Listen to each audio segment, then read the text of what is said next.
Si, c'est le béton. C'est le béton parce que le verre, le marbre, évidemment, tout ça, ça existe déjà. La céramique aussi. Non, en fait, si tu veux, c'est quoi le béton? Non, mais c'est juste ça la question. Le béton, c'est de réussir à faire un truc plus ou moins liquide avec des petits cailloux, des petits machins, et d'un coup, ça devient solide. Parce que pour construire un mur, t'as quoi? T'as de la pierre. Tu tailles la pierre, elle est dure. Tu fais un truc avec de l'argile, parfois de la paille, c'est du torchis, c'est pas mal.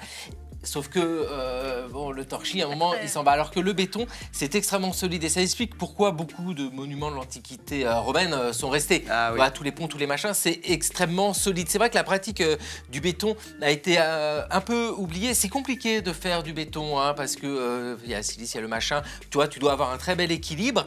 Et c'est redécouvert, alors là, mais très tardivement, au 19e siècle, le béton armé, notamment l'idée de mettre un bout de métal qui va serrer l'ensemble, qui va tenir, ça c'est très fort. Et c'est vraiment au 20e que là on se met à utiliser le béton, tu vois, mais à fond avec un architecte comme Perret qui reconstruit le Havre.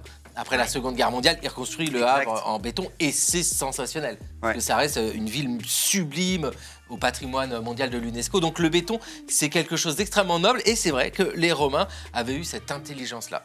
C'était bon les Romains.